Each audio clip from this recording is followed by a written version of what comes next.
Eid Mubarak to all Muslim faithfuls and happy holidays to all our viewers watching from different parts of the world. I know it's exciting times, especially for our Muslim brethren who are ending their fast and can now finally eat.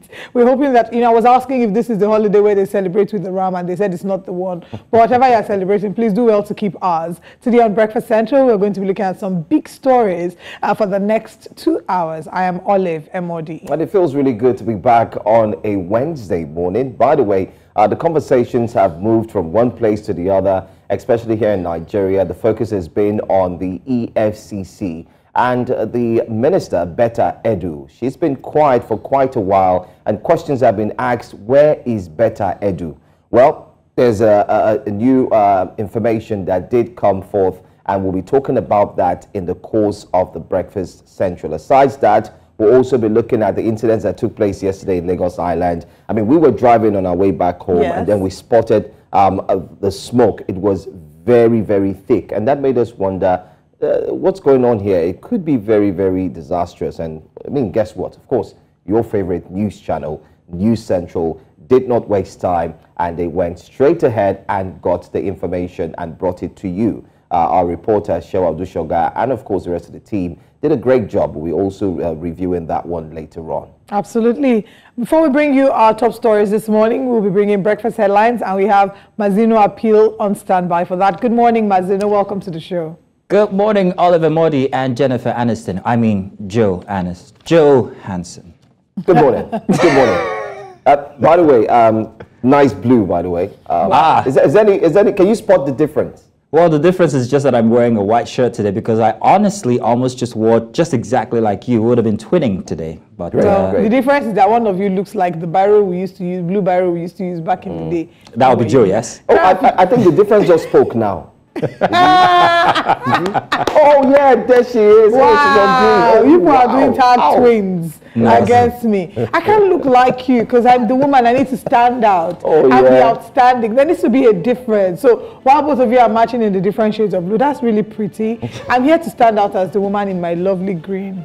I will tell you something, Olive. I always look out for your theme each week. I was looking out for this week's one. No, this week we're on break, please. This holiday. Why? Our Muslim brethren are breaking their fast. So no theme this week. Well, your theming fans are hoping that you'd give them something again this week, and then you didn't. I'm one of them, by the way. It's breaking news. The wardrobe the wardrobe has broken. It's a lie, so I mean, have to revamp. No. Well, New Central HR, please take notes for the wardrobe allowance. We need to revamp. So thank you very much for doing the needful. Mazino, did you see the clip yesterday of our team live at the fire breakout? So I want to say, first off, that was spectacular. That was a fit of great reporting when it comes to Adeshewa there. That was fantastic. She did take cover, however. I would have done it different. I would have revealed the S on my chest and jumped right in to save people. But I joke, but that was fantastic. She was great at it, and I think... You'd have revealed the S on your chest to show that you are... Oh, you didn't know? I'm Superman. Ikorodu Superman. Well done. But our thoughts and our prayers are with those. I mean, there have been fears of lives and properties that have been lost in the fire. And we need to investigate what exactly causes these fires. Every other day we're saying maybe every month or every 2-3 months, there's always some sort of a huge fire outbreak at the market. We need to find out exactly what it is and ensure that more, stricter safety regulations are put in place, because it's understandable there are lots of goods and services that are stocked up and packed in these stalls, and the slightest spark will endanger not just one shop, but as much as one building or even more, because they're very close together. Luckily, Olive, no lives were lost. I think I'm correct, Joe, if I'm not mistaken. No lives were lost, so we thank God for that one. Yes, we did. But the saddest truth, I mean, just to comment there, is the fact that the property itself houses a lot of items, products, goods, and if you frequent Lagos Island very much, I mean, like I do once in a while, you find out that like Olive said, the buildings are too close to each other. It's much more like saying, I mean, it happens. You could even stretch and give the next person a cup of water. That's how close they are. But then again, some of these buildings need to be revisited. They need to be looked into. There's also a case of too much wiring going from one place to the other. I'm talking about wires that have electricity, like power in them. So when you see surge or whatever happens, then it's no-brainer to expect that it will indeed engulf the entire building. But then again, we do hear this one was caused by a generator. And smart enough, the owner of the generator did his best to throw it out, but then again, it didn't work. I'm sure this conversation will get to have it in the course of breakfast. And you can see that the reason why this is caused by a generator is because we already have problem with Nigeria's electricity supply. If there was constant power supply, we would not have need for generators. And I'm saying this because even in my estate, I'm very upset. Every other day I come here to come and complain about electricity. For the past 4 days, we haven't had power. The power we had is barely, strong enough to carry something as small as a bulb. Oh, wow. So I've been on generator for the past 4 days. I cannot tell you how much I have spent in this, this time. So does that make you the Z band then? Man, I don't even know if I have any band though. My band is rubber band. You pull it, we bounce back. Anyway, talking about the bands, I must be honest, I kind of like sat down and did a review myself concerning putting households, areas, cities, districts in bands. And I think it works. I think it's a smart move, and I agree with the Minister of Power. And I'll tell you why I say it would work. I think the focus should be first on industrial areas. If industrial areas can all be placed on A, for instance, in Lagos Island, where the fire incidents took place, they should all be on A. It means that all that wiring challenges, fire engulfing buildings will be done away with because they know they have power supply for 20 hours. I don't see anybody in the market space that will stay in the market from 8 a.m. all the way to 10 or 12. So that means if they stay from 8, they should be able to close by 9. So if they have constant power supply, you put them on a band A, they get to pay. It's even easier if you talk to the marketers. They'll be happy to pay a good amount of money if they have power as well. Well, it's a grand idea, Joe. Honestly, the industrial focus and everything, but this also is a matter that has to do with town planning. And over many years, whatever initial town planning we had in Lagos has gone to the dumps, because even inside of residential, or rather inside of industrial areas, industrial places that have been reserved for industries, you now find residents. People who live there. So this is going to affect them as well. And the truth is, not all of these people are, in the upper class. When you think about it, these are people who perhaps have rented homes where they have to section out these houses just so they can be able to afford these little flats. And now you're asking them to also pay as much as these industries that they might live by. It's not supposed to be in the first place, but unfortunately that's the way Lagos is. Well, I wonder how they'll grade Lekki Phase 1, because this is, I don't know if Lekki Phase 1 is residential as much as it's business. Because it's almost like even the hidden streets, there are businesses everywhere. Yeah, exactly. You pass one street today and the next minute there are like 5 or 6 businesses that have sprung up on that street. But yes, I personally I would have happily paid more if I was guaranteed constant electricity supply, knowing that I'm not using that money to buy fuel, and that when there's fuel scarcity, I'm not worried and I'm not panicking because I'm thinking I won't have access to power in my house. But that's an ongoing. Sorry?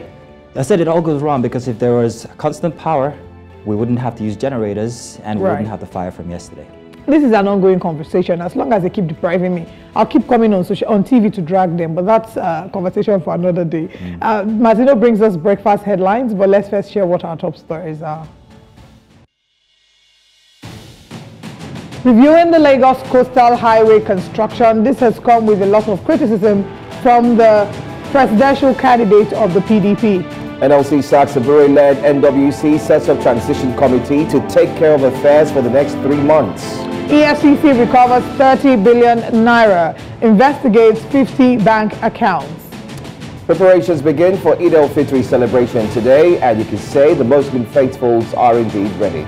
Newspaper front pages are some of the things we're reviewing this morning, and we'll open the phone lines. All these and more on Breakfast Central. But now, Mazino brings us breakfast headlines.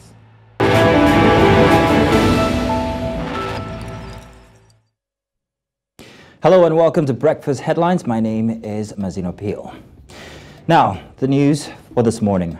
Breakfast Headlines begins in West Africa, Nigeria, where a fire incident has been reported at the popular section of Lagos Island, Idumota Market on Tuesday. The fire was due to a generator explosion. One of the gutted buildings caved in as firemen battled to extinguish the inferno. No lives were reported lost in the incident, but goods worth millions of naira were reportedly destroyed.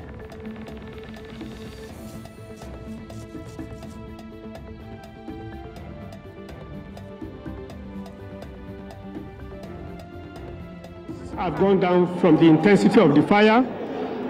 In the last 5 minutes, 2 have gone down. Earlier it was 2, but in the last 5 minutes, 2 have gone down. The third one was where the fire started from.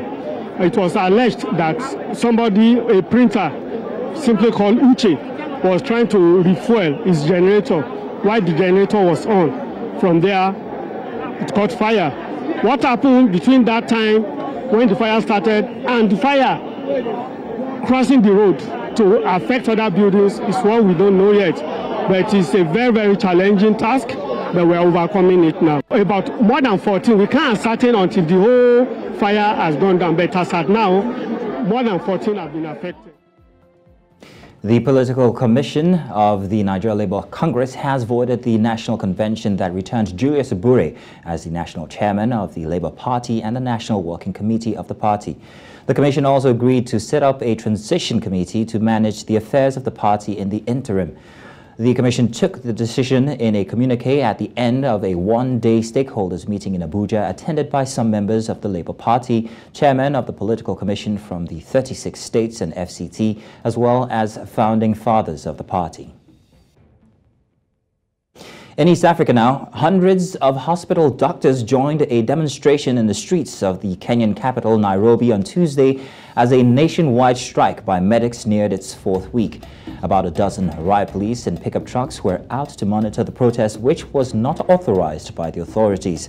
Members of the 7,000-strong Kenyan medical practitioners, pharmacists and dentists union have been on strike since March 13th to demand better pay and working conditions, disrupting healthcare at the country's 57 public hospitals. At least 38 people, including children, have lost their lives after their migrant boat capsized in a tragic incident off the coast of Djibouti. The International Organization for Migration disclosed in a report that at least 6 others are missing and presumed dead, while 22 survivors are receiving assistance from the body and local officials. The latest incident adds to a harrowing toll of nearly 1,000 lives lost or unaccounted for since 2014 along the perilous eastern route. At least 3 drones conducted precision strikes on Tuesday in the eastern state of Gadaref, a region previously spared from the brunt of Sudan's relentless conflict. This is according to military and security sources who disclosed that one of the drones targeted the state security and intelligence headquarters in Gadaref, causing minimal damage.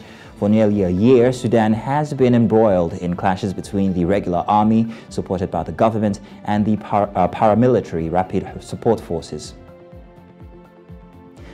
And in Central Africa, Chinese peacekeepers serving under the UN stabilization mission in eastern DR Congo on Tuesday attended a departure ceremony marking the beginning of their withdrawal from the conflict-ravaged area. The departing Chinese contingent, comprising primarily civil engineers and medical professionals, has been lauded by MONUSCO head Bintou Keita for their invaluable contributions to peace and security in the region. The withdrawal of Chinese peacekeepers follows the handover of a base near the border with Rwanda and Burundi by Pakistani peacekeepers to Congolese police on February 28. And that's all on Breakfast Headlines. Back to you, Joe and Olive. Thank you so much, Mazino. In the course of the news bulletin here, we did see the cause of the fire incident there at Lagos Island. It was by a certain Uche. I guess it's a conversation we'll have in the course of Breakfast Central as well. Anyway, our time here is well spent. Thank you for being here. And we'll see you again at 9 a.m. All right. Let's move on very quickly with our very next part on Breakfast Central. It's got to do with our top stories, but we'll go for a quick break. When we come back, we'll go straight into it. Stay with us.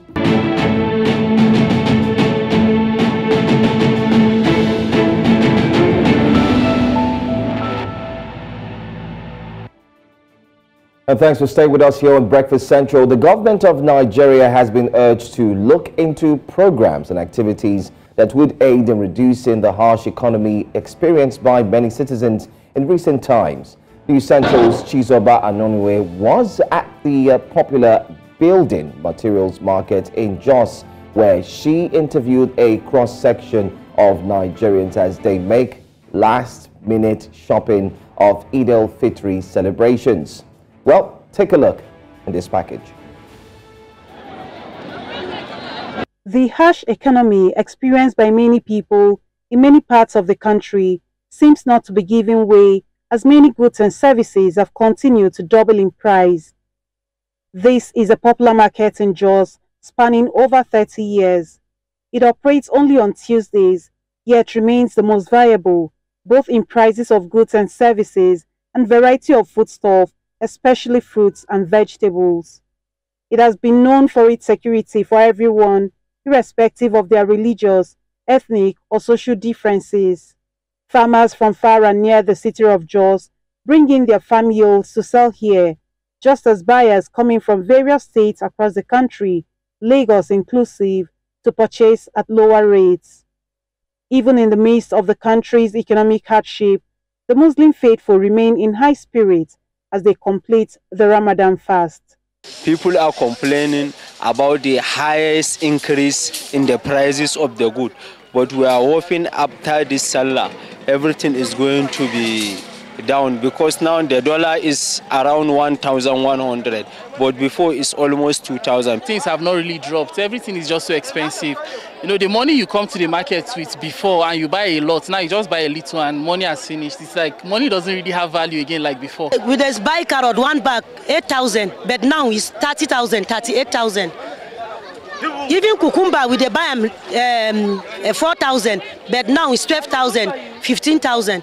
This is expensive. No market, no money. We are going to celebrate Salah, very big celebration, a capital celebration. We are going to use our money, our body, and the rest.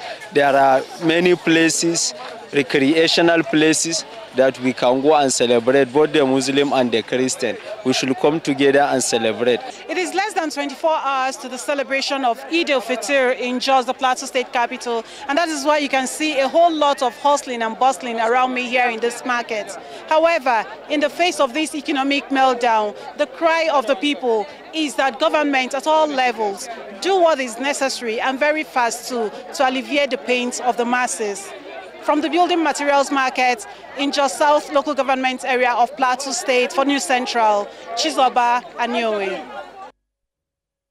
Great report there from Chizoba Anyonwe, and truly the prices of goods, commodities are way up until it starts coming down this week.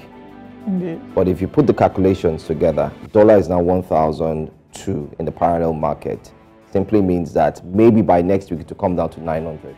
Hopefully. I mean, we can only hope for the best and expect that this will be reflected in the prices of goods and services. But I think it's certainly much better times that we're seeing now than we did during the Easter celebration. So it looks like things are getting a lot better, because I remember at the last celebrations, the Easter celebration, what we saw was that there was a lot of complaints about how expensive things were. Things are still expensive, but it's a lot better. And we hope that it keeps getting better from here on. Now we move away from that celebration to talk about the unfortunate incident that happened yesterday at Dosumu Market in Lagos. Lagos Island witnessed its second major fire outbreak in less than 48 hours as Dosumu Market, located off Idumagbo Avenue, went up in flames on Tuesday morning. The Dosumu fire, which started at about 11 a.m. on Tuesday, affected about 15 buildings on the entire street. I noticed.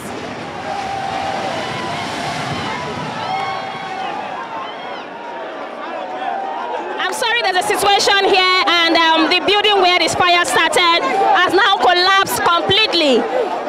We had to run for safety, but the building where the fire started has now collapsed completely from what you can see now. That is building that you can see that has just gone down now was where the fire started. And we had seen indications that the building was going to cave in anytime soon. And then there's a whole lot of pandemonium going on here. If you can still hear me, I don't know what next is going to happen here, because it looks as though some of the volunteers that are trying to put out the fire are probably caught up in the building. According to a report, the fire originated when someone attempted to pour fuel into the generator whilst the generator was on. And this led to a spark, and then he ended up throwing out the generator off the building, leading to the fire and the collapse of structures. Following the fire incident, the Lagos State government has directed the suspension of commercial activities at Dosumu Street and its environs. Now, this is just to reiterate, this is such a sad and unfortunate incident. I wonder who's going to bear the brunt of all the loss that has been incurred as a result of this fire outbreak. But over and over and over again, we always say and remind people how incredibly dangerous it is to pour fuel into a running generator. If you want to refuel your generator, please, please, and please, turn off your generator before you top it. If you go to the filling station to buy fuel, if you were smoking, throw out the cigarette before you get to the filling station. There have been reports of people who don't take these things as seriously as they should. You know, we see people who smoke whilst driving. If you want to smoke whilst driving, that's okay. I mean, I don't know if you have fuel in your car, endanger yourself, but don't come into a filling station smoking.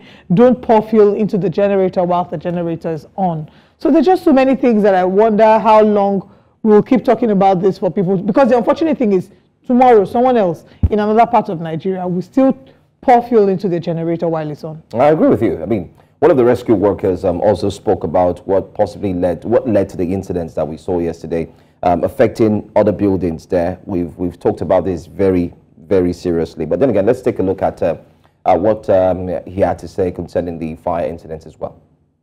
Well, so far so good. About 4 buildings have gone down from the intensity of the fire. In the last 5 minutes, 2 have gone down. Earlier it was 2, but in the last 5 minutes, 2 have gone down. The third one was where the fire started from. It was alleged that somebody, a printer, simply called Uche, was trying to refuel his generator while the generator was on. From there, it caught fire. What happened between that time when the fire started and the fire crossing the road to affect other buildings is what we don't know yet. But it's a very, very challenging task, but we're overcoming it now. About more than 14, we can't ascertain until the whole fire has gone down, but as at now, more than 14 have been affected. So there you have a breakdown of what happened that led to the fire incidents, and we do have our correspondent who's actually going to join us later on, a few minutes from now, to give us an update on the buildings and what has become of that particular area. Of course, it will be cordoned off, and safety must be first, and then again, every other thing will follow. But then again, all of you've said it, if we must be very cautious. We have to be, when it comes to fuel, when it comes to refilling our generators, when it comes to doing whatever, we just have to be very careful. Absolutely. I mean, I hope that, I don't know how, what's going to happen. I don't know if those properties were insured, and I don't know who's going to bear the brunt of all the loss that has been incurred. I mean, these days it's almost like it's a big prayer when people pray for you that, oh, I hear them say your shop will not burn. And now I understand what that actually means. So our thoughts and our prayers are with those who've lost goods, services, and I'm hoping that there can be some way that they can recoup some of the monies that have been lost. We'll move away from there to some other story. That's right. Well, let's move on to the next story now and let you in on this information that former Vice President Atiku Abubakar has voiced concerns about the proposed Lagos-Calaba Coastal Road project after the President Tinubu-led administration announced plans to start construction. In a statement issued by Atiku Abubakar's media assistant, Paul Ibe, the 700-kilometer coastal highway proposal between Lagos and Calaba was called questionable and had characteristics of a white elephant. He went on to say that the effort is not sincere and is only meant to appease people. The statement claims that in November 2014, as the Goodluck Jonathan government was ending, President Jonathan signed a 22-station, 10-state project with China Civil Engineering Construction. Now, this brought the project back into the public eye, and former President Muhammadu Buhari's government allegedly signed the coastal highway also for construction. However, reacting to PDP's claims, presidential spokesperson Bayo Onanuga disclosed that Atiku Abubakar got his facts wrong while raising ill-thought-out allegations that only expressed or exposed his inadequacies and those of his team in getting the basic facts on an issue he badly seeks to nail the government. He said the contract that was awarded was that of the Lagos-Calaba Coastal Rail, The rail was designed as part of the Standard Gauge National Rail Network, and the contract was awarded on the 4th of August 2021 by the Federal Executive Council, presided over by former Vice President Professor Yemi Osinbajo, SEN, and this was at the cost of $11.17 billion. The contract was to be completed in 6 years, but the project didn't take off. Well, also the Minister of Works, David Umahi, has come out to say that the total cost and breakdown of the ongoing Lagos-Calaba Coastal Highway project will be made available to the public this Friday. Yes, this coming Friday. Well, joining us now is Demola Olariwaju, Special Advisor Media Strategy to Atiku Abubakar. Thank you so much. I can see your old smiles this morning. It's good to see you this way. Well, thanks. Good morning. Apart from the holidays, I think the last bit of information that you put out, that David Umahi said that by Friday we will know the full amount of the full cost. I think that summarizes what we want to discuss. So that's why I smiled. It summarizes it basically. I mean, the fact that Nigerians don't yet know how much it is going to cost, but already the same day Umahi in March 2024 already sent a memo for asking for 1.04 trillion naira from the taxpayer funds. So if you don't know the total amount of it, why are you asking for 1.04 trillion already? So I mean, that just, it encapsulates, the opacity that has governed this particular project. And maybe it's not, maybe in response to that, Demola, maybe it's not that he doesn't know, but that he needs to inform the Nigerian people in the interest of clarity and transparency, seeing as there are speculations as to exactly how much this costs. So that should have happened initially. Okay. Now, our position is simply this. Number one, the same David Umahi in September 2023 came out and said that the federal government was not going to invest a kobo in this project, that this project was going to be designed, rehabilitated, built, operated, and transferred to high-tech construction, okay? And that they were going to, it's a public-private partnership. They are going to build it by themselves. Nigeria is not going to put a kobo into it. This was what he said in September 2023.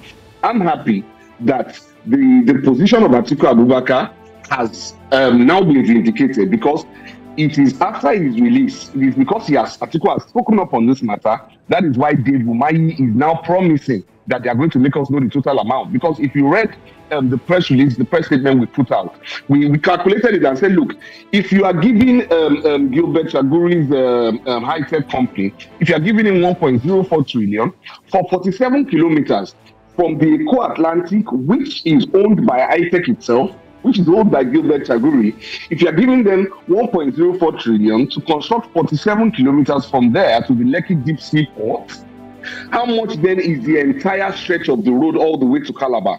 That nobody knows. And then we put out an amount and said, look, if we are going by the 22 billion naira per kilometer, which you have calculated, which is what the 1.04 trillion which they asked for comes to, then, we can say that this would cost Nigerian taxpayers far too much. But initially in September 2023, what they said was that high-tech will look for loans by itself, and they will not, government is not going to invest. Because if you are going to invest government funds in such a project, then there must be competitive bidding. And in this case, it wasn't there, which was my response to Bayo Ononuga when he replied, and he didn't address the substance of the issue. Where is the competitive bidding process? If any time you are giving out a contract with government funds, there has to be competitive bidding. Let various contractors submit their proposals. Let's see which one is higher. Let's see which one is better value for money.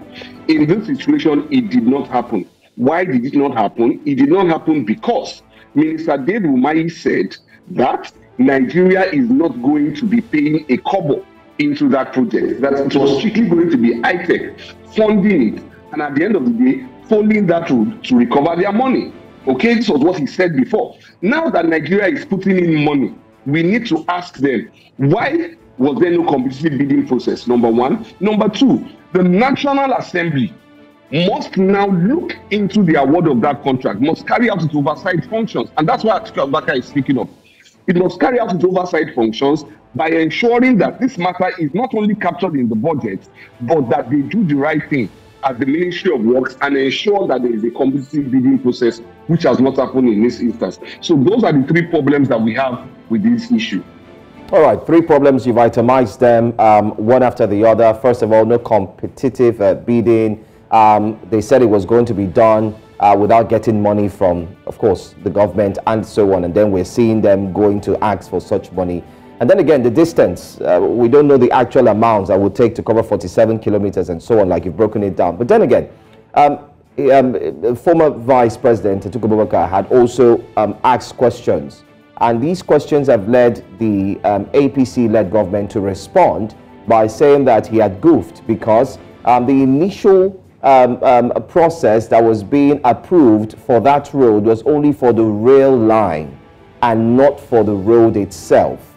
How are you able to juxtapose these two responses in line with what you have asked or what the principal has asked from your party? It's simple, really, to be honest. I mean, the response is shallow. They have not answered the substance. What they are chasing is shadows. Lagos to Calaba, the best method of transportation by government from Lagos to Calaba is rail. Everyone agrees. The Goodluck Jonathan government agreed, and that's why it put out a project, a contract, for that Lagos Calaba railway project. The Dewaju government came in and also agreed that that is the best. The question that Nigerians should ask is, why did the contract change from a coastal railway to a coastal highway? Some of us know the answer, because if you look at where that road is going to start from, it's not supposed to be a road, it's supposed to be a railway, okay, that will connect Lagos and Calaba so that goods and services can be moved easily between the two cities, okay? The only reason why it is a road, anybody who is in Lagos knows the location of Eco Atlantic City. Eco Atlantic City in this instance is owned by the same person who owns ITEC, which is the contractor that was given this project without any competitive bidding.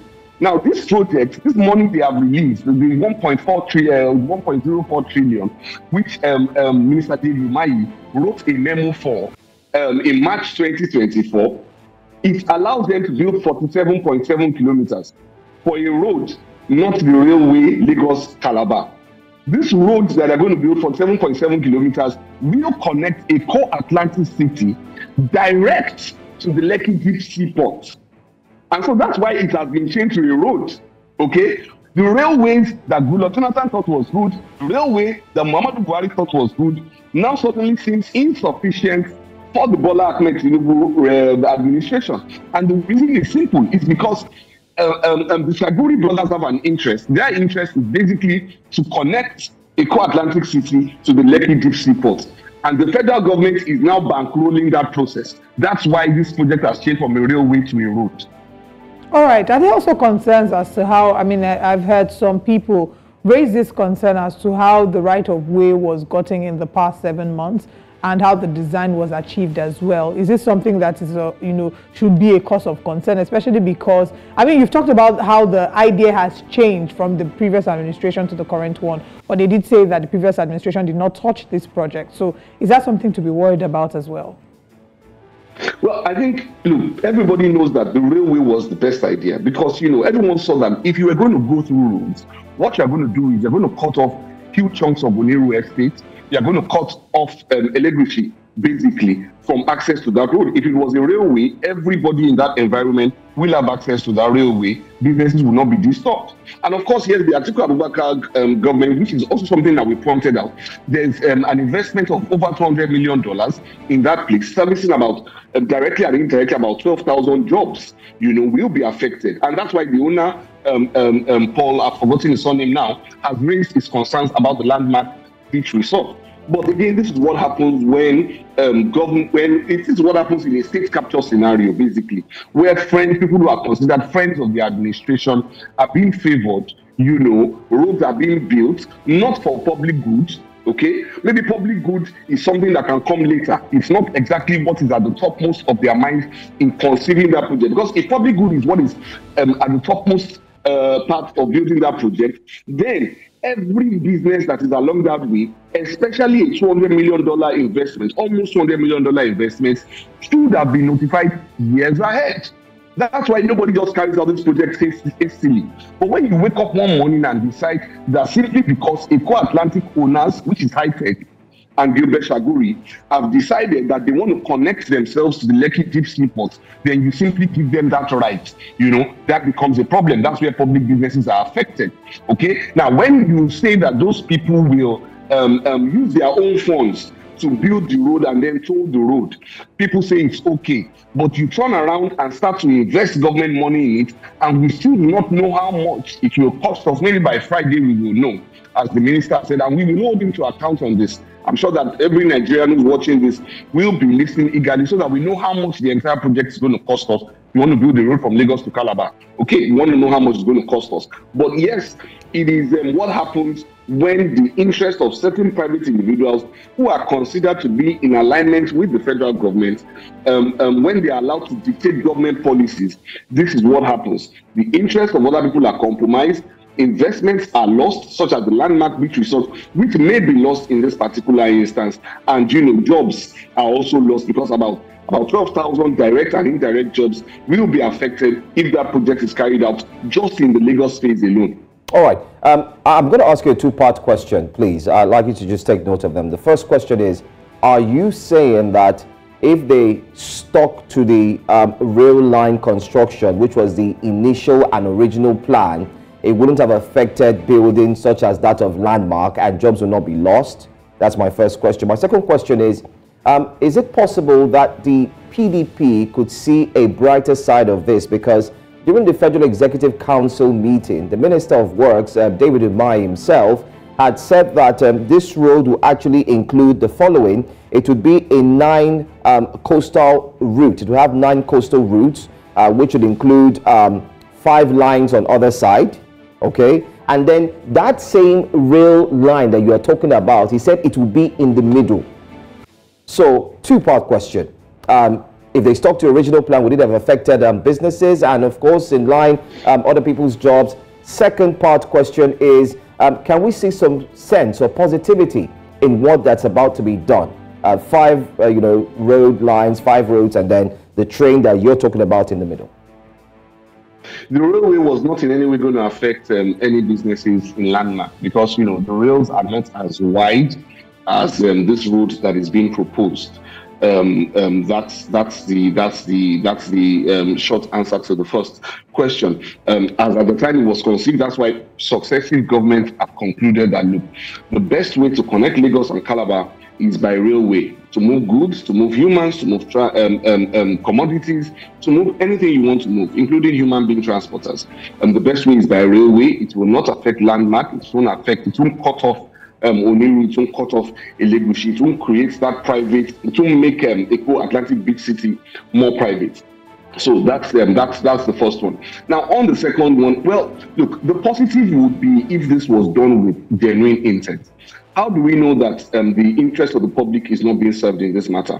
It is simply that this project has been lied about, basically. If there's no other way to put it. They've lied about this project. September 2023, you said that nobody was going to invest in Kobo. We want to know what it is. Okay? Now, if National Assembly puts it in the budget and says we are appropriating this sum of money for this particular project, then even though we know that they also control this National Assembly, if the National Assembly still plays its role, okay, in that regard, we know that there is still a measure of checks and balances. All right, so that would then be a problem. So that might not be as much of a problem as it is now. But the secrecy in which they've shrouded this matter confirms to some of us that look, nothing good can come out of this.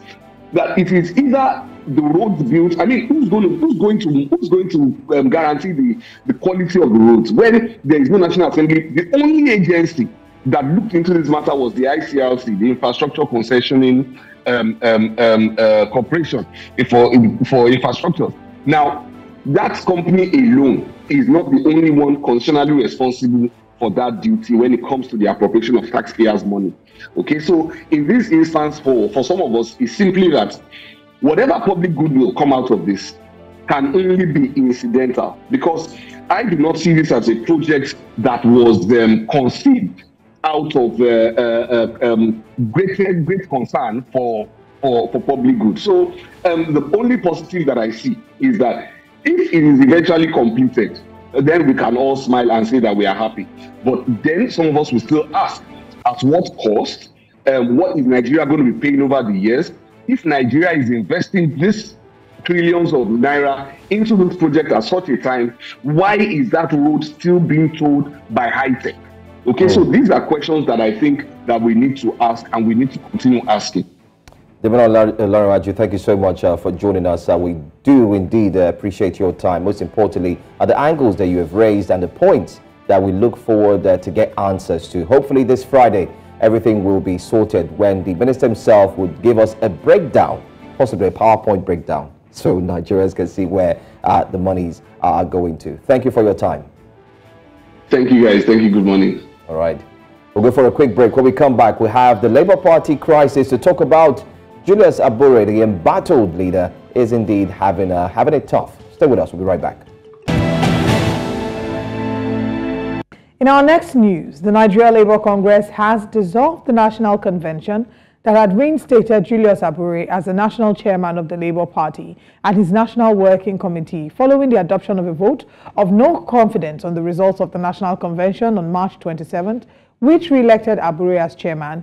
The NLC made this announcement in a statement released following its meeting with stakeholders for the Political Commission in Abuja. Well, stakeholders stated that in order to cover the void, the Congress will form a transition committee to manage party operations until new officers are chosen in 3 months.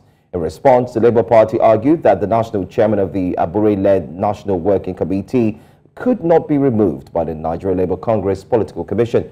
Joining us is Labour Party Chieftain Salako, who's here with us live in the studios, and we want to go straight into this conversation, looking at our time. But let's see how quick we can be with this one. There seems to be a major problem happening in the Labour Party right now. The NLC, the Labour Party, going at loggerheads. What does this prove? Is there going to be a future for the party? Oh yeah, I mean, these are indications that the Labour Party is doing something right somewhere, or is like I do say, it is the only opposition party, and I'll say that confidently, because the interest, the way everybody is interested in the Labour Party, you know, the NLC wants the Labour Party to, you know, to function well. Even the people that are not part of Labour Party, they still want the best for Labour Party, and it's fine, it's all well and good. So first of all, it's keeping the name of the party out there and putting it on the people's lips, and then it keeps, you know, putting it out there so people know that the Labour Party has come to say, you know. But then, the issue of the NLC, there are ways to, you know, go about things. You know, the NLC, we cannot deny the fact that the NLC was, you know, the founding, you know, structure for the Labour Party, right? And this was done in 2002. But, you see, we are Nigerians, and we are Nigerians. And we cannot say that because the British colonized us and gave us independence in 1960.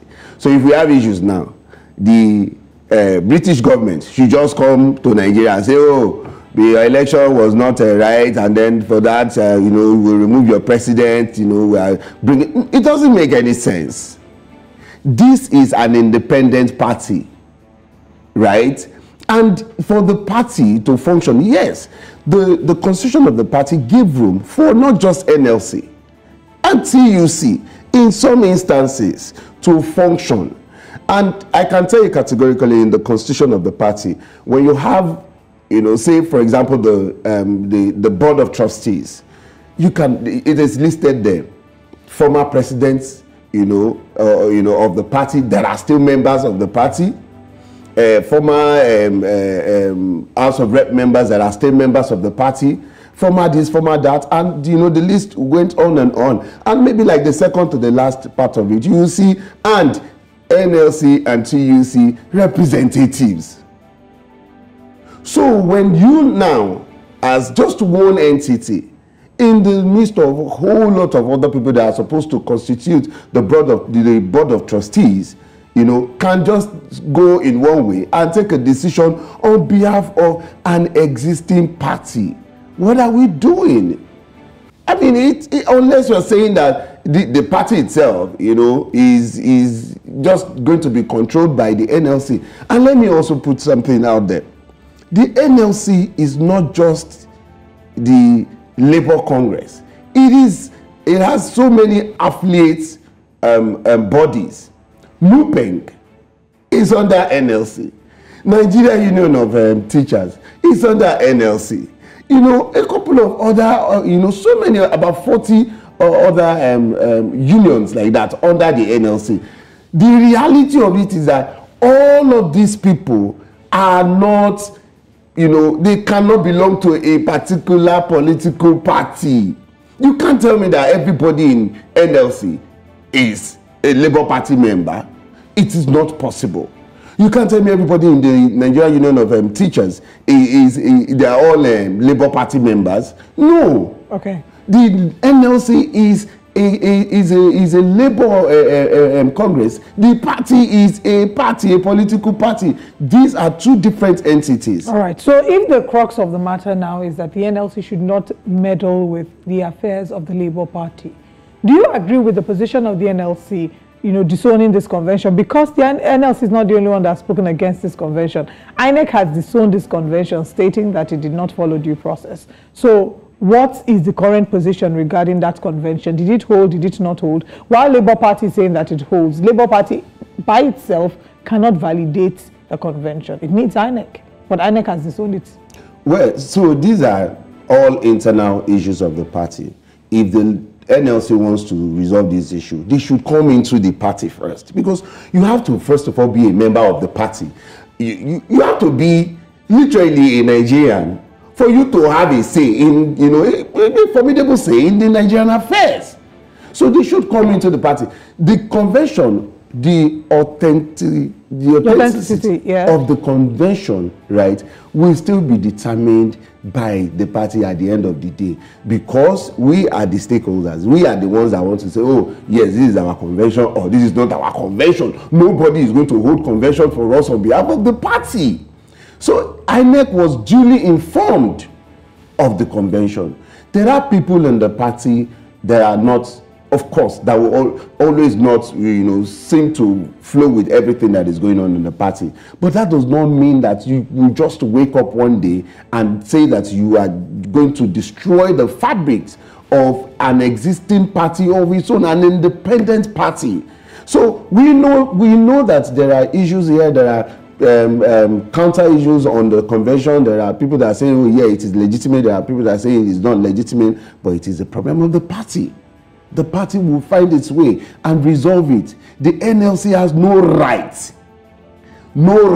to Labour Party, to own Labour Party solely. No. It has gone beyond them. It's like some people create business, personal business. It gets to a point, it becomes a conglomerate. And it is now beyond the person who creates that business. There has been instances where the owner, I'm talking of personal business, that the founder, the owner, becomes relegated. Sometimes they even lose the business because the business has gone beyond them. The same way this is. If NLC, yes, was at the forefront of the creation of Labour Party in 2002, when it was even created as a social party for democracy, SPD, before it was changed in 2003. If NLC was at the forefront at the time, it does not mean that they own the party. It does not mean that they have the right to determine the leadership of the party. It's not done. The best way to do anything is to have different congresses. Congress at the local, at the world level, at the local level, at the state level, and at the national level. And this is what the party, the Abure-led committee, is working towards. let's not forget that this whole thing about Labour Party started in 2002 when in person of Mr. Peter Obi came to Labour Party. Because before then, even some of us were not looking at the Labour Party. But somebody pushed this force, and we are all here now. And so it's up till now, it's still there is a lot of inconsistencies around the party because too many people came together at the same time. And unfortunately, the man who brought all of us together, right, is not the one to determine what happens really at the party level. He has his influence, he has his, because he is a leader in the party. But then it cannot just in isolation determines what will go on or what will happen on the party. And so we know that when different people just come together, the rush was too much. So we would have all these differences and disagreements. Right. But the fact is that the party is going to get its bearing and will get it right. Okay. Just a few days ago, we did have the spokesperson for Obidati campaign, Mr. Tanko, sit exactly where you're seated. And he was asked if there's a possibility that presidential candidate for 2023, Mr. Peter Obi, could leave the party. And he did say that if the party doesn't get its acts right, it could happen. So my question to you is there any worry that's coming from stakeholders, like a Chieftain and others? Is there any scare that this could end up breaking the party completely, and that will see Peter Obi move to another party? Because the chances that you do have, you can agree with me, is as a result of the fact that you do have someone like a Peter Obi. Well, I mean, it's a fact. Nobody will shy away from the fact that Peter Obi is like the front runner of the party, as it were, and the face of the party right now. And yes, the internal crisis, there is a point at which it can linger on to, and then it probably just breaks, and then everybody would find their bearing. If we don't get it right internally, we cannot shy away from that fact, But of course, His Excellency Mr. Peter Obi himself has said that he's not leaving the Labour Party. He is still with the Labour Party as it is right now, and I am almost sure that it's just going to be, a case of it's just time. And within a very short time, things will come back to the way it's been.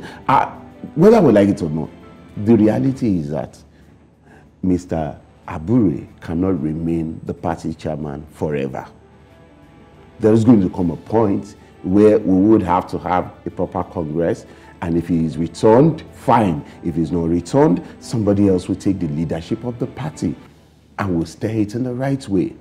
So, it will be a major concern if Mr. Peter Obi leaves the Labour Party, no doubt about that. But I am sure that the Labour Party itself, the National Working Committee, would do everything to retain Mr. Peter Obi in Labour Party and then, of course, get the party right. I mean, my final question to you would be, how do you think this would affect the trust that the obedient, in quotes, have put into the party, seeing that the house that they are, seriously supporting, the house is being divided, is being broken?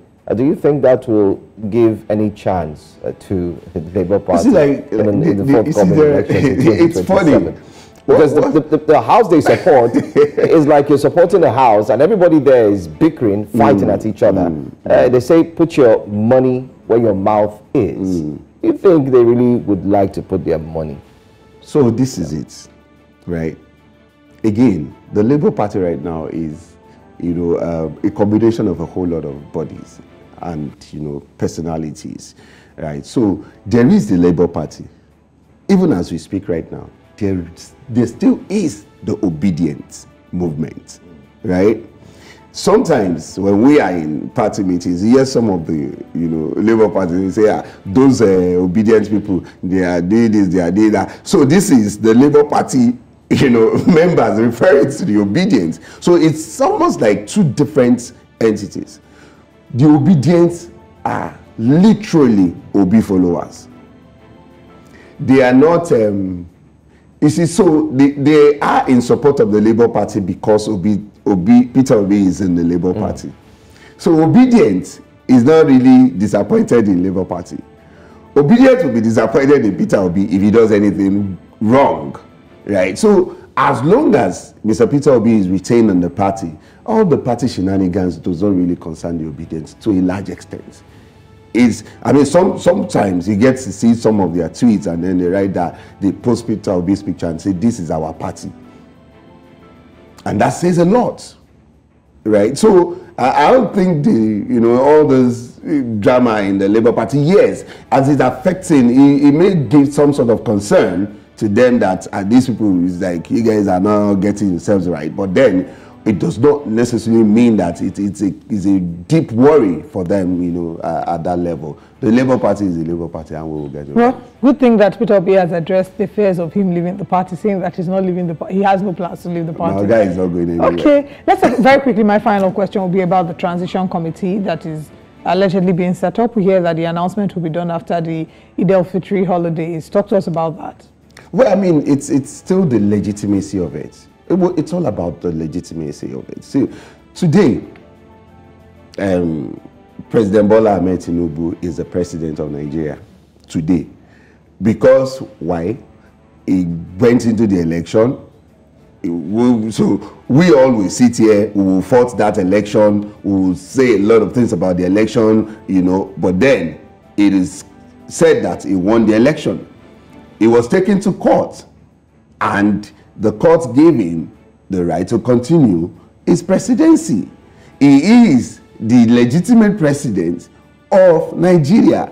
Same way when looking at this issue, you cannot sit somewhere and form a, whatever committee you're forming and say that they should just go and take over. Who are you? Who are you? To what end? It is the legitimacy. The question is about the legitimacy of what they are doing. How legitimate is it? As it is now, the courts, as we're all aware, has pronounced that Mr. Julius Abure is the chairman of the Labour Party. So if they push this too much, it will still go back to court. And whatever comes out of it will determine the legitimacy of what they are doing or what the party is doing. Professor Salako, it's always a pleasure to have you. Thank you for joining us. And we wish the Labour Party a peaceful and an amicable resolution of all the internal disagreements going on. We'll get over it. Some parties have seen worse. I mean, we are just starting. Hopefully you find the light at the end of the tunnel. I don't know if the Labour Party is Band A or Band B. Anyway, we are Band A. Okay, let's share a recap of the stories we've looked at this morning on our top story. So far, so good. Analyzing the Lagos Calaba Coastal Highway project. We've talked about that as well. We've also taken a look at a fire that actually got at Lagos Island Market. We do have our reporters on standby. Will be joining us anytime from now. NLC sacks Abure-led NWC, sets up transition committee. And anyway, let's start off the second hour with what you are to expect this hour. Coming up next on Breakfast Central, EFCC recovers 30 billion naira and investigates 50 bank accounts. And we review the newspaper front pages to see what the stories are saying. And you can call in then. We share also with you what's happening later today on News Central so you don't miss our more exciting programs. Stay with us.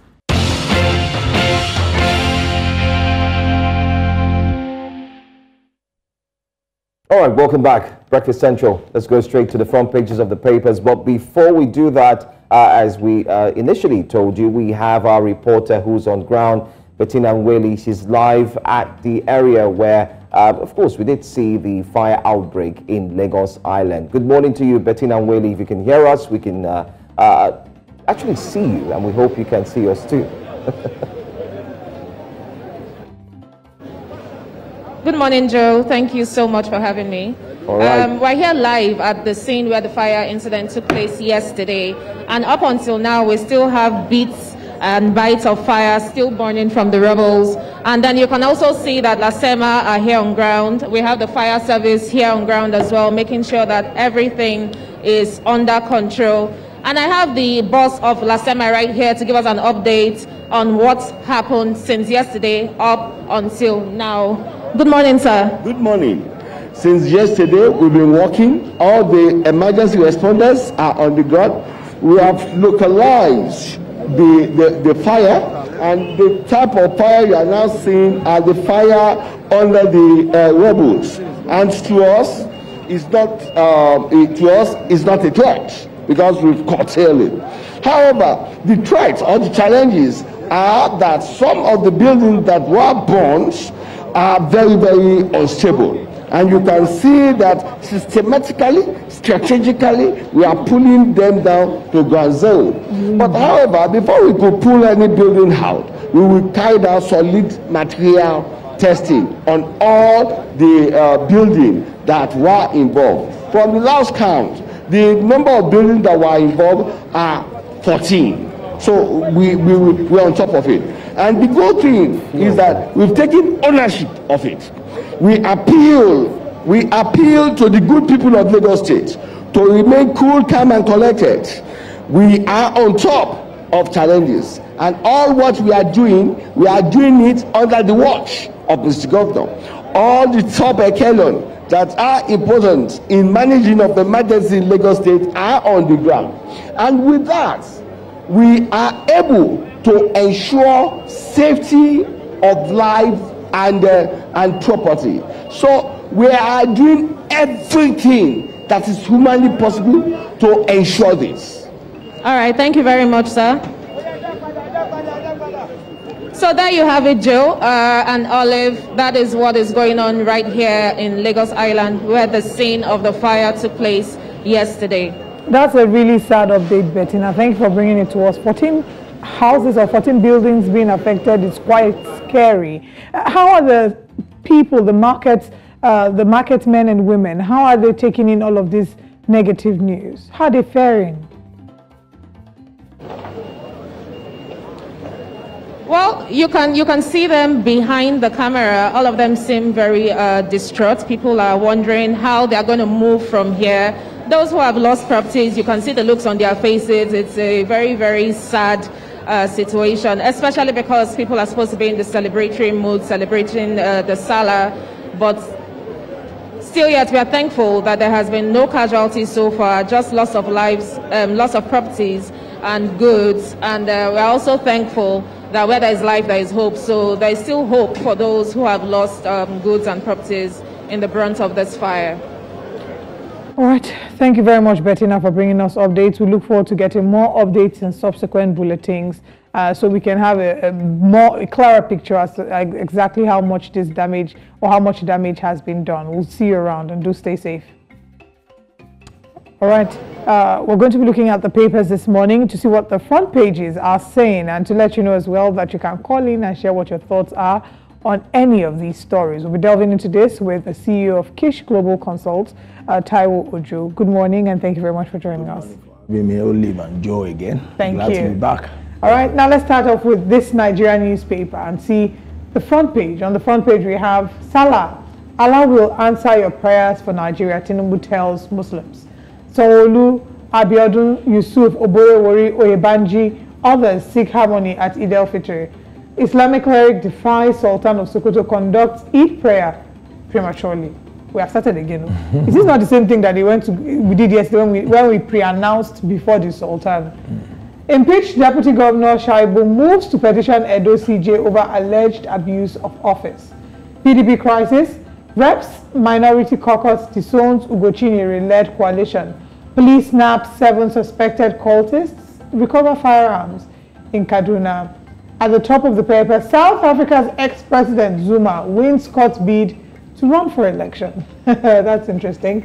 Bribery, Ganduje, wife, son, others get April 17 date for an arraignment. I don't know if there's any story here that, jumps out at you. First of all, let me wish all our Muslim brothers and sisters happy Ramadan, and also holidays. We love holidays in Nigeria. So 3 days full holiday, full rest. But what do? When you look at countries with the highest number of holidays, you go to Asia, Cambodia, Sri Lanka. So Nigeria will still have 11. So we're fine. So we're wishing everyone holy month of Ramadan, and also to talk about Jacob Zuma. let me just talk about Jacob Zuma, about South Africa. He's an old, you know, his dad used to be with Nelson Mandela during those struggles. So Jacob Zuma is an old horse. He might probably try to, because ANC is divided now. So two things is really affecting us in Africa: politics and religion. Politics and religion. And that's why you see so much underdevelopment, because those two things are being controlled by human beings, and they are all about self. Because when you look at Niccolo Machiavelli, survivor instinct of a man. So politics and religion is our bane, but we can turn the tides around if we use the virtue of love to look for the interests of other people, especially in these holy months, Easter, Ramadan. But are we doing it? That's the poser. You talked about Jacob Zuma. Yeah. Is there not something to learn from South Africa, especially as regards those who have held office being tried? You know, those who have held office having cases to answer even after they've left office? Because here in Nigeria, what we see is that the immunity clause, it seems as if it's lasts in perpetuity, such that even when they leave office, there's nothing to be said. You know, South African system, because I'm very familiar with South Africa, South African system is run by the whites, the Dutch, and the British. So they have existing system run by the old apartheid. So those systems are still strong. Their judiciary is strong, their economy is strong. But their politics is the problem, and that's where the ANC, the African, comes in. We have this disorderliness trait. You know, when you want to see Africa, you see what people do, you see chaos. You see chaos. You know, like I said earlier on, is this power of self? How do I dominate people at the expense of the collective? South Africa lost, even if Mandela is looking at South Africa today, of the rainbow nation that he spoke of, that he led, and he showed leadership. Is South Africa the same? No. But the structure and the system is still alive, because it was driven by the Dutch and the British. So that's the problem. But when you look at politics generally in Africa, whether from Togo to West Africa to North Africa, it's the same vein. How do I dominate power? How do I be in control, whether perpetual or forever? And those things will continue to give us issues as Africans. All right. Anyway, let's take a look at the next paper very quickly as we move on. Let's take a look at the Nigerian Tribune. Let's see, we have that. Yes, that's Nigerian Tribune. And yeah, we're going to have you talk about the incidents where a reporter just joined us live a few minutes ago. Kano assembles 15 witnesses for Ganduje wife, 6 others in trial. Arraignment fixed for April 17. Isn't it quite surprising that all the political parties, they're so-called, you know, the chairman, they all have cases in court or issues to face. Well, don't forget that of Godwin Emefiele is April 11. So it means 6 days after you're looking at Ganduje and his family. That video did resurface. We'll have you talk about that as well. I'd like you to react to that. And then pandemonium has 4 buildings. Well, no longer 4. 4 buildings collapsed. 14 others got it in Lagos market fire. And we saw that in our correspondent who reported that early. But let's have you react to these 2 stories first. You know, my heart goes to Idumota, what do they call it, Dosemo, you know, all those areas. You know, the root cause of this problem, most people, you know, since yesterday I've been listening to so many people talking about the fire incidents, etc. The root cause is the lack of light. If you are very conversant with Lagos Island very well, every shop, they have generator. They just do, you know, I told you, disorganized. Everybody is on power for the survival of their business. So this thing will continue to happen.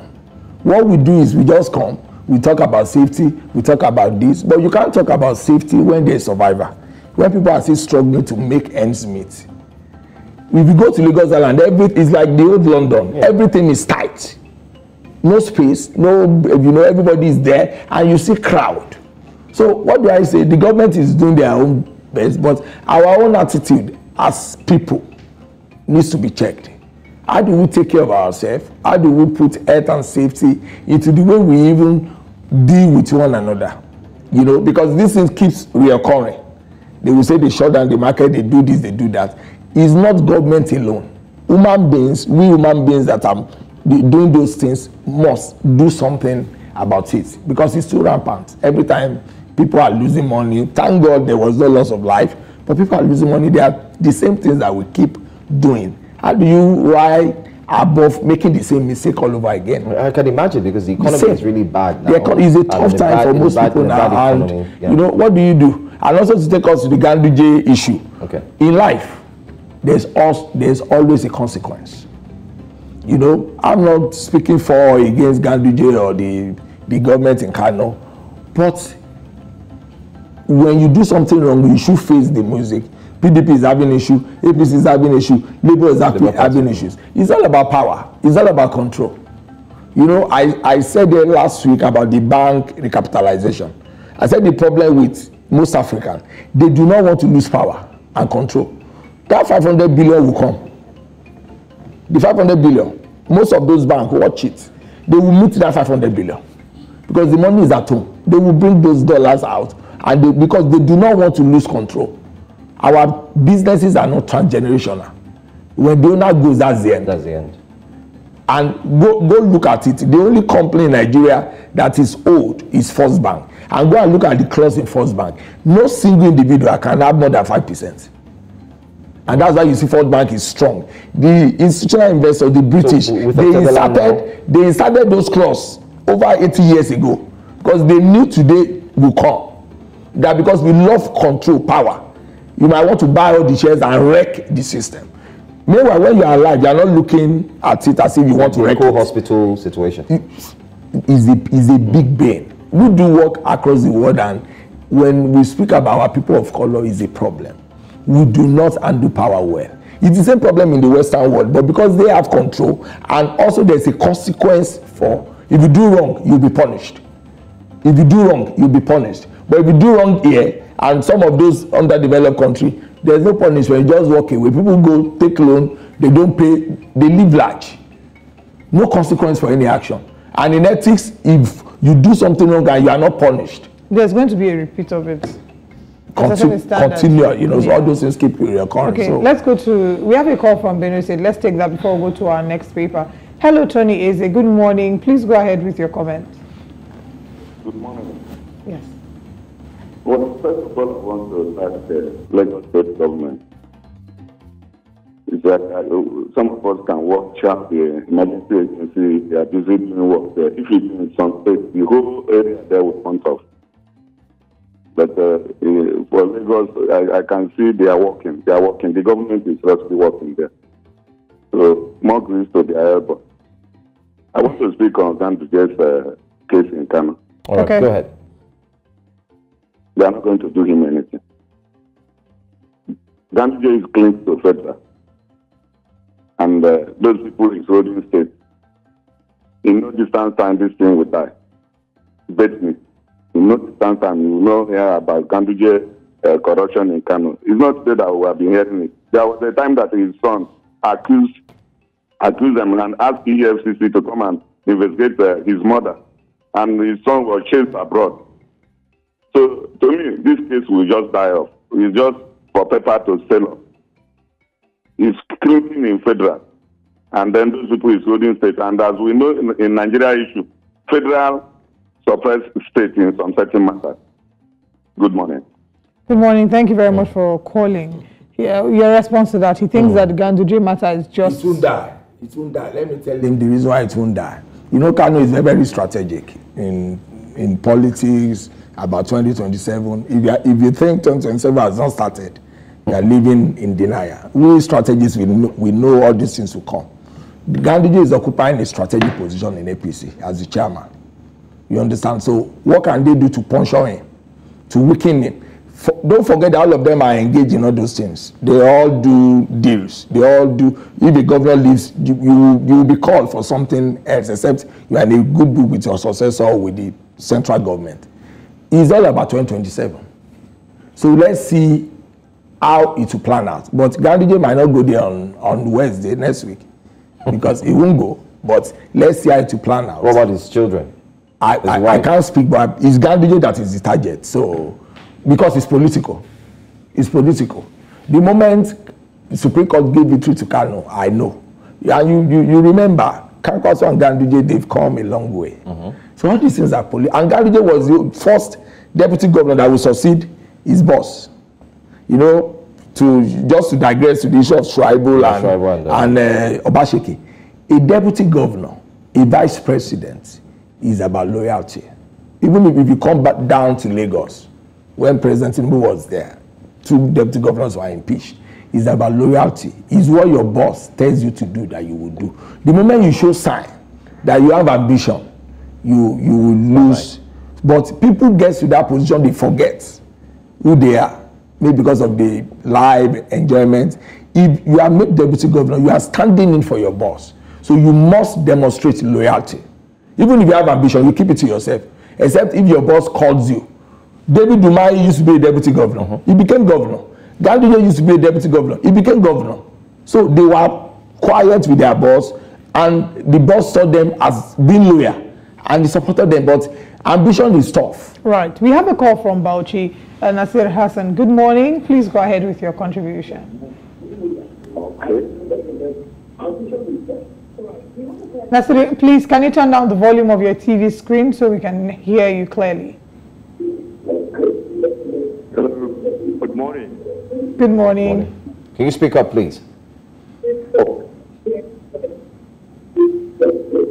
Oh. Good morning. Good morning. We're struggling to hear you because your TV screen is still on and your volume is low. Okay. Sorry, Nasir, please try to call us back. We're hoping that the sound will be sorted. And just to say to our subsequent callers, please, before you call, turn down the volume of your TV set completely so that it doesn't interfere with the conversation. We'll move over to our third paper and we'll take a few more calls then. Our third paper this morning is The Punch. On the front page of The Punch newspaper, rising Naira value. Presidency backs Cardozo, vows further clampdown on racketeers. Agencies will step up enforcement against racketeers to ensure Nigerians are not cheated. Tinubu financial engineer expects stronger Naira in Q1 2025, spokesman tells Nigerians. Okay, Q1 isn't over. We know. Okay, 2025. 2025. Hey, my goodness. But before 2025, things will pick up by third quarter. Okay. For the signs that we're seeing. So. Fire raises 14 Lagos market buildings, 4 structures collapse. Ondo APC panel screens Aiyedatiwa, Akinteyinwa, and 14 others on Friday. And we have here gunmen kill 5 in Benue, 17 victims get mass burial.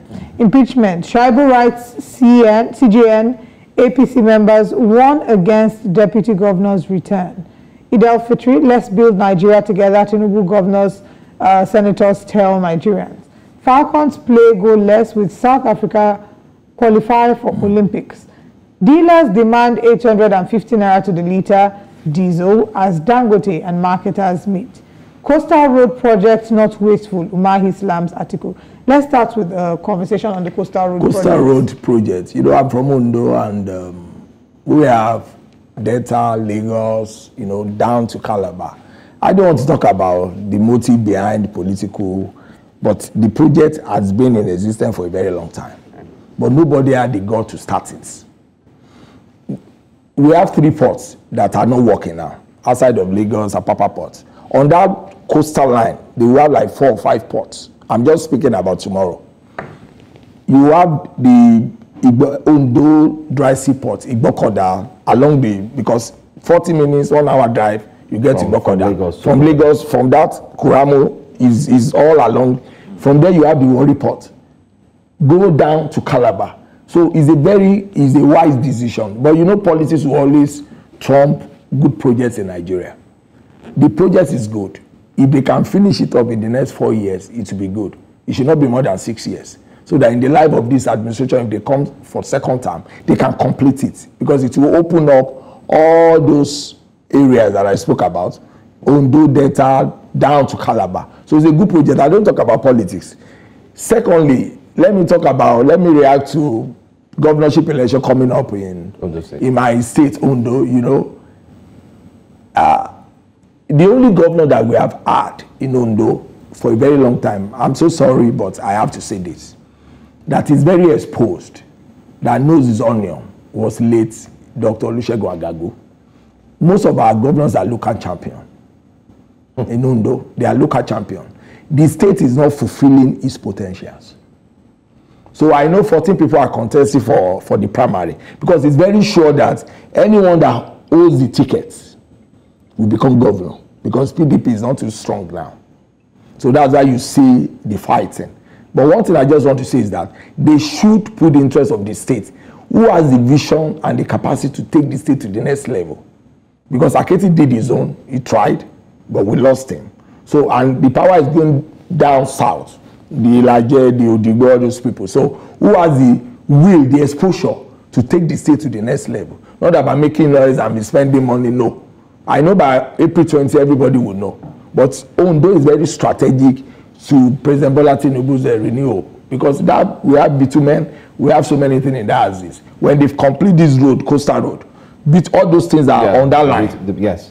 They are underlined. So that's why some of us, we are not politicians, we are technocrats, we are happy when we see strategic projects. So are you in support of it being a road, the 5-lane roads? I'm in support of anything, not just a rail trail. Anything development, I'm in support. Okay. Because the problem we have in Africa is we are anti-development. Everybody just sit down and be speaking religion grammar. Anybody that wants to develop, you know, I said something here last week. I said, Putin. You might say Putin is a dictator. Is the life of Russians not better? Is the economy not good? If you go to the Middle East, you might say they are dictators, they are monarchs, but is their life not better? I listened to Alan Oyema yesterday on the TV station channel. And, you know, there's this thing about we Nigerians, and I want to say it on TV, because some of us will be travel over a long period of time. The exposure is there. We are not patriotic enough for our country. There's this slave mentality. In one of my books, Leading to African Ubuntu, it was there. There's this second class, when you see the white people, you look a bit jittery. You know, let us support our own. Earpiece has done, I know Eric did it, all those people, they make sure they frustrated. They say, oh, global politics. Let us support our own, so that Nigeria problem can never be solved from outside. Nigeria problem must be solved from within by us. So just very quickly, back to the matter regarding the development. And we're all in support of development because it will benefit the people of Nigeria. But do you think that there's any sense to the argument about it being more transparent? Because they have argued that there should have been a bid for the contractors who would handle it, but there wasn't a bid. And Dave Umahi has been criticized that he hasn't handled this transparently. Do you think there's some sense to that argument? You know, if you do the right thing in Nigeria, people will argue. If you do the wrong thing in Nigeria, people will argue. The most important thing for us is for the roads to be done. Whether you do it in secrecy or you do it in open, let the road be done. When you see the road, seeing is believing. Umahi is doing well. He's one of the best ministers. Among all those 40 that the president appointed, maybe only 10. Because if you ask Nigeria, they know the ministers that are doing well. Interior, the remaining, they are just there. They have no vision, they have no idea. What do you think about the Minister of Power? Adelabu, you know, we've known him in the banking industry. He's a first-class guy, very brilliant. I might not be able to judge him now, because I know his capacity. He was the former deputy governor. He is sound. But power industry has been a big problem. You remember Bolage was there. Fashola was there. Fashola did a whole lot of things. But you know, there's this sabotage in Nigeria, national sabotage, to frustrate. If you have a good will, they want to frustrate you. So I might not be able to judge him, but I know him as a smart person. So let's see how these things plans out. But we need to decentralize all those things. Let every state go and be doing, generate, transmit, and distribute power. All right. Okay. All right. We want to say thank you so much for being here, for joining us, and Dr. Joe for being here as well. And thank you to our callers and those who tried to call in. Yes, those who tried to call in and couldn't get through. Well, tomorrow is another day. Make sure you tune in. We'll be looking at some of the big stories from the papers. We'll go for a quick break. There's a big story that's actually being talked about. It's got to do with where is better edu. The EFCC has come out to say that they've gotten 30 billion naira. However, they are indeed investigating 50, not 10, 50 bank accounts linked to the minister. We'll talk about that after the break.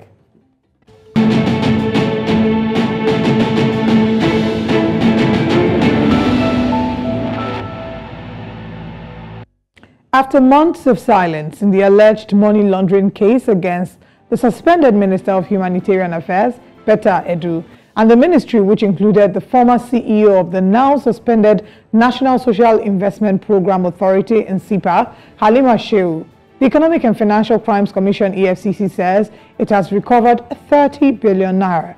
The commission said in an update included in a bulletin titled EFCC Alert that it is also looking into 50 bank accounts and that the 30 billion naira that was found is in the federal government's coffers. Well, remember that it was alleged President Bola Ahmed Tinubu removed Dr. Edu from office on January 8, 2024 and directed a comprehensive inquiry into the purported transfer of 585.189 million naira intended for disadvantaged groups in the states of Lagos, Ogun, Cross River and Akwa Ibom into a private account.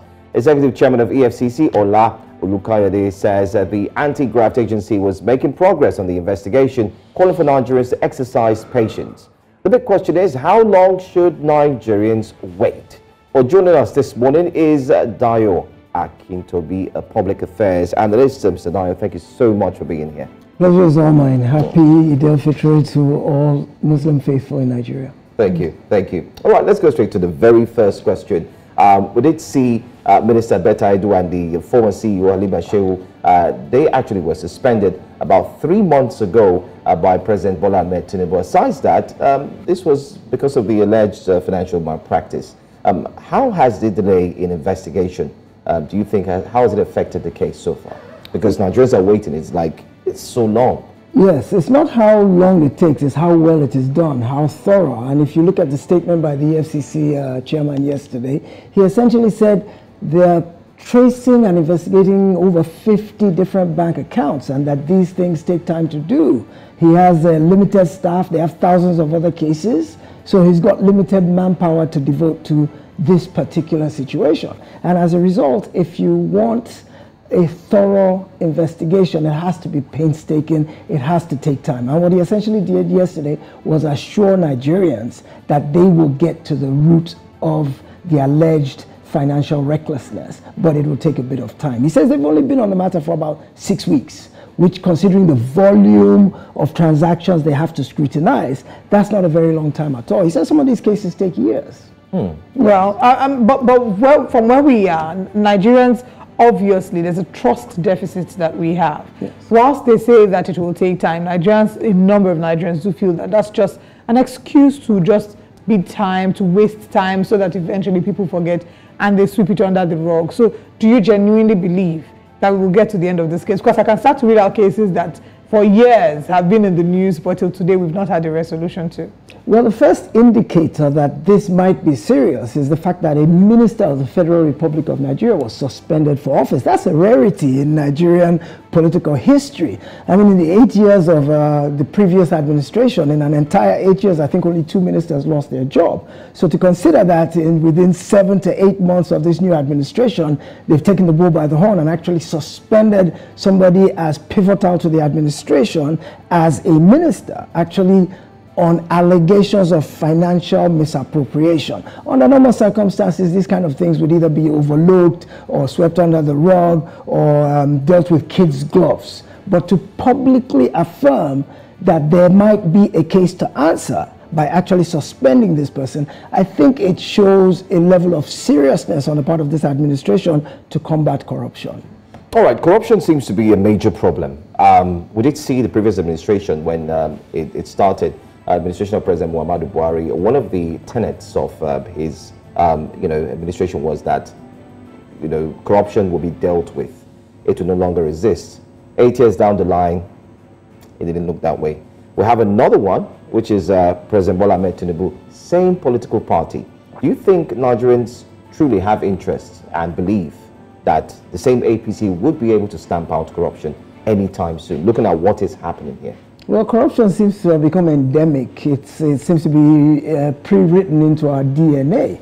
And efforts to fight it historically seem to have always been half-hearted. It seems to be so ingrained in the way we do things. But that doesn't make it acceptable, and that doesn't mean that Nigerians are happy, especially in the way that corruption has come to affect every minute facet of our daily lives. Corruption plays a major deleterious role in our well-being on a daily basis. So I think Nigerians ultimately are tired, they're fed up, and they really want to see this hydra-headed monster dealt with. And I think this administration has shown fidelity to the fact that it's serious about fighting. But what is it about the Nigerian state or our systems that make it easy for people to, you know, be so involved in corruption cases?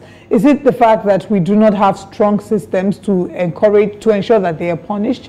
Or is it the fact that we haven't gotten to the root of a number of these cases? Because it does seem like it's an easy option for people to explore. People who even had good intentions before they got into power, get into power, and all of a sudden they're dancing to a different tune. So what's it about us? Well, clearly, obviously, clearly the deterrence factor is not strong enough in terms of the consequences of corruption. But I also put it down to an individual basis as each of us. It seems to be the Nigerian way to cut corners, to look for shortcuts. You don't see corruption in office alone. We were used to thinking that corruption is only when you go into public office to serve. But corruption is at the heart of our daily lives, even us as individuals. We practice corruption on a daily basis by cutting corners, by jumping queues, by paying police to look the other way when our papers are not complete. The things we ourselves do that are an endorsement of corruption, that any government is a reflection of the people itself. So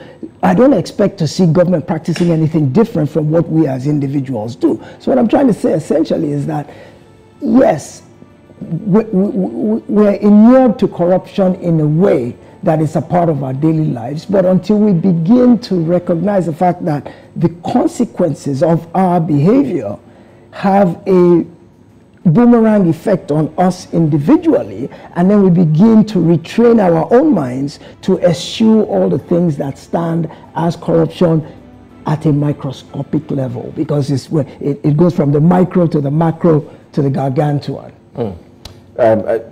My look into this is the fact that, anyway, do you think Betta Edu, the minister, would actually be let go?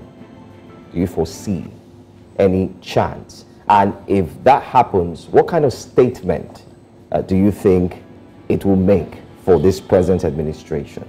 Well, first of all, and if she's not, what kind of statement do you also think it would make? Well, the first thing to always remember is that legal maxim that you're innocent until proven guilty. So as of now, she hasn't been convicted of anything. She stands accused of having diverted 585 million naira, paid it into a private account. She has given a basis or a reason for why she did that. She says it is standard practice. The money was for vulnerable people in 5 states. She paid it into the account of the accountant general of her ministry, who was in charge of disbursement, because they couldn't individually start sending money to 20,000 individual accounts. That is her on the surface explanation. The president didn't buy it, obviously, and has asked her to be suspended while they investigate, because I think federal procurement laws don't permit government funds to be paid into a private account. So she's already violated federal laws and possibly policies. Now, in what brought about this recent furor, this thing that the EFCC chairman released in a statement the other day, essentially all the media houses have carried it that 30 billion naira has been recovered from Betta Edu. I beg to differ. I don't think the chairman said that to begin with at all. I've parsed his statement scrupulously, and what I discovered was that he started out by saying they have been suspended. They, in the plural, he was talking about Betta Edu and Halima Shehu, who is the Chief Executive Officer of the National Social Investment Program Agency. Now, after saying they have been suspended, we're looking at things. We have recovered 30 billion. And in this particular case, now he goes back to the singular, this, and he qualifies a particular case. Which particular case? Because remember, Betta Edu's 585 million, Halima Shehu has not been accused in that case.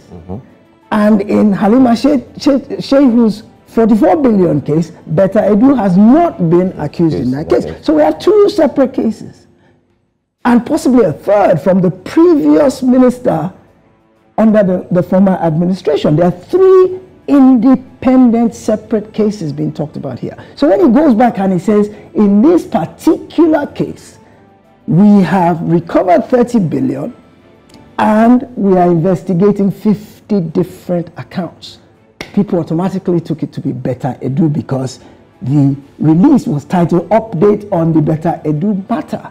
But if you're investigating somebody for misappropriation of 585 million, chances are you can't recover 30 billion from 585 million.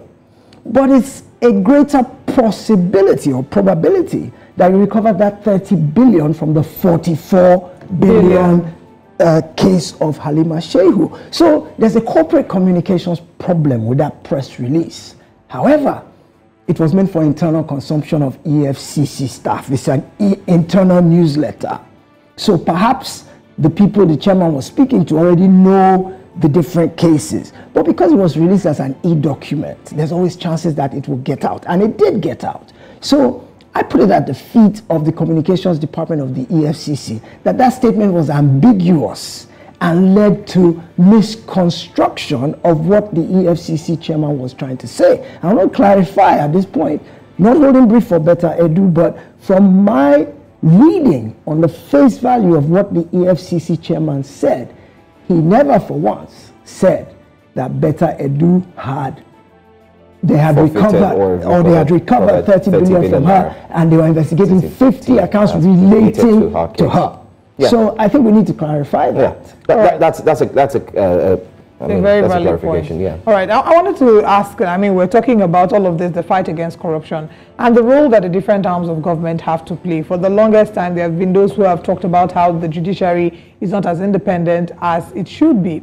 Now, if you look at Nigeria's ranking, the most recent ranking I'm seeing here is that we are ranking 145th country among the 180 countries on Transparency International's Corruption Index. Talking about how transparent these different arms of government need to be. We don't know how much our ministers are earning. We don't know how much our House of Assembly members are earning. How important is it to emphasize the conversation about transparency, and how can these different arms of government actually checkmate each other, which is why they were established as different arms for separation of powers and to be able to checkmate each other. So how can we encourage transparency? How important is it? And checkmating their powers. Well, in our own particular type of political setup, the executive is all powerful.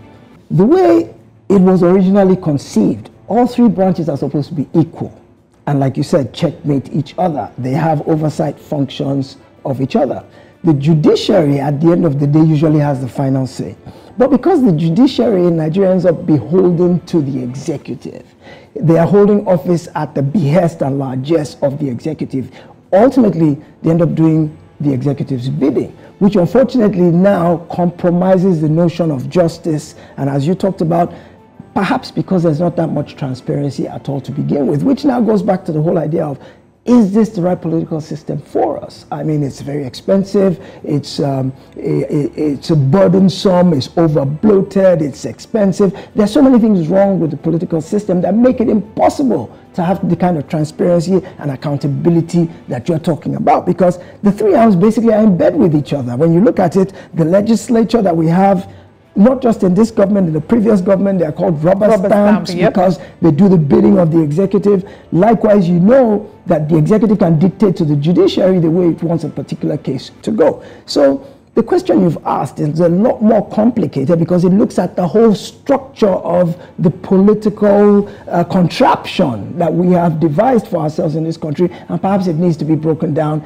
and rebuilt from ground that up. Would be, in fact, I think that this is a separate conversation for another day, and that would require more time. Thank you so much for joining us. It's a pleasure to have had you here. And we hope that we can have you again, join Pleasure and honor all mine. I look forward to coming back anytime. All right, we've come to the end of today's broadcast. Let's share what's happening later today on News Central.